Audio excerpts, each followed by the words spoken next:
নমস্কার। আজকে যেটা বলবো সেটা হচ্ছে শেখ ফজলুল করিমের উক্তি। মানুষ সম্বন্ধে বলবো।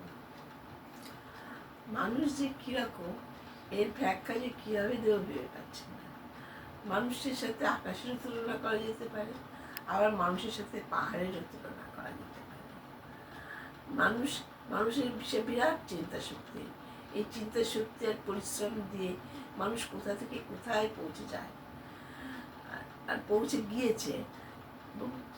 আর মানুষের তার পবিত্রতা দিয়ে এত উঁচু স্তরে উঠতে পারে যে ভগবানের স্তরেও সে পৌঁছে যেতে পারে। এক কথা, মানুষ অসাধারণ।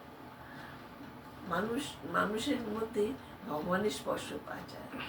যা কিছু অর্জন করেছে মানুষ নিজের চেষ্টায়। মানুষ এত উঁচুতে উঠতে পারে, আবার মানুষ তেমন খুব নিচুতেও নামতে পারে। মানুষের নারকীয় রূপ যারা দেখেছে তারা ভয়ে আত্মরা হয়ে গেছে। কবি বলেছেন যে মানুষের মধ্যে স্বর্গ পাওয়া যায়, আবার মানুষের ভিতরে নরকের রূপ দেখতে পাওয়া যায়। স্বর্গ নরক আলাদাভাবে এখানে কিছু নেই। স্বর্গ নরক এই মানব জগতেই মিশে আছে। এখানে যে যেরকম স্পর্শ পেয়েছে সেই সেরকম উপলব্ধি করেছে।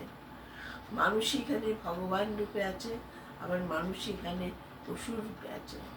এই দুই নিয়ে এই ইহজগৎ তৈরি।